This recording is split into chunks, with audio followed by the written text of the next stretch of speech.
hurmatli talabalar va qadrli ustozlar, organik kimyo kursining demak bugungi alkenlar mavzusini bugun o'tamiz. Alkenlar mavzusi bo'yicha biz ularning to'yinmagan uglevodorodlar atomiga kam bo'lgan va shuning hisobiga uglerod atomlari o'rtasidan bitta pi bog' qo'shib olishi hisobiga bularga biz alkenlar deb ataymiz. Alkenlar umumiy formasi SnH2 hisoblanadi. Qo'shboq tutgan uglerod atomlari sp2 gibridlangan. Uglerod bog' orasidagi masofa 0,133 nanometr hisoblanadi. Valent burchak esa 120 gradus hisoblanadi. Alkenlarning 3 xil izomeriya hodisasi kuzatiladi. Bulardan birinchisi uglerodning zanjirining tarmoqlanishiga ko'ra, ikkinchisi qo'shboq turlarining joylashishiga ko'ra, uchinchisi esa fazoviy, ya'ni ses va trans izomer hisoblanadi. Keyingi slaydimizni ko'rishimiz mumkin. Alkenlarning dastlabki vakillari etilin xlorid bilan moysimon etilin xlorid hosil qilgan va ular olfenlar deb nomlangan. Ular ikki xil nomenklatura bo'yicha nomlanadi, ya'ni ratsional nomenklatura va sistematik nomenklatura bo'yicha nomlashimiz mumkin.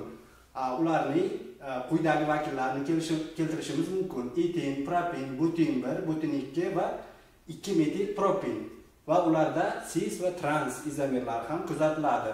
Alkenlar to'yinmagan radikallari ko'pincha tarixiy nom bilan ataladi. Ularning fizik hodisalariga keladigan bo'lsak, dastlabki vakillar, ya'ni 2 dan 4 gacha gaz suvda erimaydi. Keyingi vakillar, ya'ni uglerod atomlari 5 dan 18 gacha suyuqlik suvda yomon eriydi va uglerod 18 dan yuqori vakillari esa hidsiz qattiq moddalar bo'lib suvda deyarli erimaydi.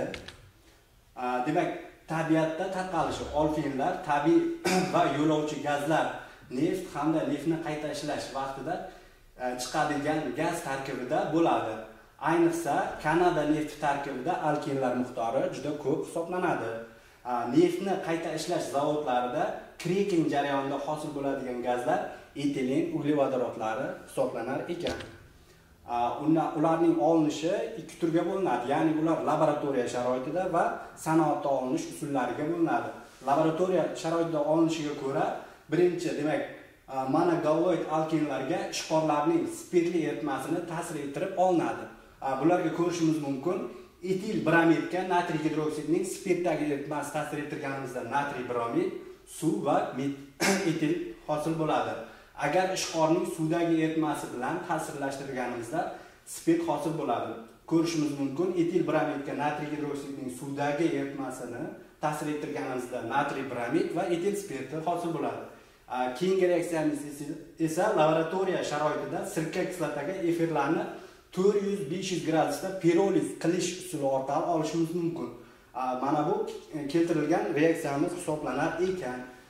Kimyoviy hodisalarga ko'ra, etilin uglevodorodlarining qo'sh bog'i, ya'ni uglerod bog' mustahkam pi bog' va mustahkam sigma bog'lardan tashkil topgan bo'lib, demak, sigma bog'ning yengil uzilishi hisobiga birikish reaksiyasiga ega.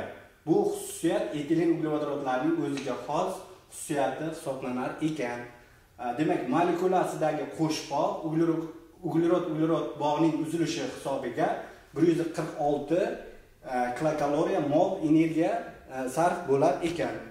Keyingi slaydimizda ko'rishimiz mumkin. Alkenlar qo'sh bog'ning uzilishi hisobiga birikish, polimerlanish va oson oksidlanish va almashinish reaksiyalariga kirishadi. Birinchisi birikish reaksiyalari gidrogenlanish reaksiyasi Sibaiy kashf etgan hisoblanar ekan. Bu etilin uglevodorodiga vodorod ta'sir ettirganimizda 150-200 gradusda nikel va platina katalizator ishtirokida demak to'yingan uglevodorodni olishimiz mumkin.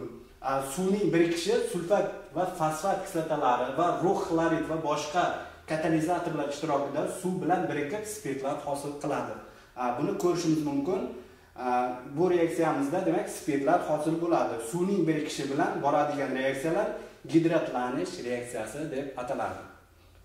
Keyingi slaydimizda ko'radigan bo'lsak, galloid vodorodlarining birikishi.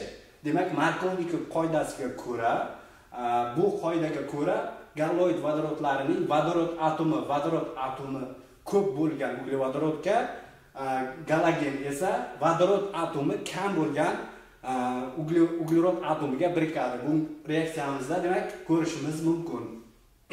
Keyingi slaydimizda ko'radigan bo'lsak, ya'ni polimerlanish reaksiyasi. Polimerlanish reaksiyasi oddiy alkenlarning qo'shilishi natijasida yuqori molekulyar birikmalar hosil bo'lish reaksiyasi, ya'ni polimerlanish reaksiyasi deb ataladi. 2 molekula qo'shilishidan dimer va 3 ta molekula qo'shilishidan trimer polimerlar hosil bo'ladi. Bu reaksiyasi demak dimerlanish reaksiyasi. Keyingi reaksiyamiz esa polimerlanish reaksiyasi. Ishlatiladigan polietilenning o'rtacha molekulyar massasi 6000 dan 12000 ga teng bo'ladi. Demak 215-420 tasi demak zveno hisoblanadi. Polietilen asosan plyonkalar, ro'zg'or idishlari, vodoprovod turbalar va hokazo materiallar tayyorlashda ishlatiladi. Polietilen materiallar qishloq xo'jaligida keng ishlatilar ekan. Demak, keyingi slaydimizda ko'rishimiz mumkin, har bir to'yingan va to'yinmagan uglevodorodlar yonish reaksiyasiga kirishadi. Alkenlar yonganda oq, sariq alanga berib yonadi. Gaz holidagi vakillari havo bilan portlovchi aralashmalar hosil qiladi. Etilen yonganda yorug' havorang alanga berib yonadi. Alkenlar umumiy formulasi quyidagicha yoziladi. Ya'ni alkenlar kislorod bilan reaksiyaga kirishganda har doim karbonat angidrid va suv hosil bo'ladi. Keyingi slaydimizda ko'rishimiz mumkin birikmalar va ularning ishlatilishi. Etilen glikol antifriz tayyorlashda, lavsan va sintetik tolalar hamda portlovchi moddalar olishda ishlatiladi. Antifrizning tarkibi ham demak etilen glikol va suvdan iborat hisoblanar ekan. Etilen oksidi, sirka aldegidi, loklar, sintetik yuvuvchi va vositalar, plastmassa, sun'iy kauchuk va tolalar, kosmetika preparatlari hamda boshqa moddalarni tayyorlashda ishlatilar ekan. Keyingi demak ishlatilish sohalari etilen va etanol, dixlor-etan, etil xlorid, etilen glikol, etilen oksid, stirol, vinil xlorid va boshqa ko'prog'i polietilen olishda ishlatilar ekan. Etilen issiqxonada havosiga qo'shib berilganda, demak pomidor, sitrus mevalar va boshqa poliz ekinlaridan va mevalarni yetishtirishda tez yetishtirishda ishlatilar ekan.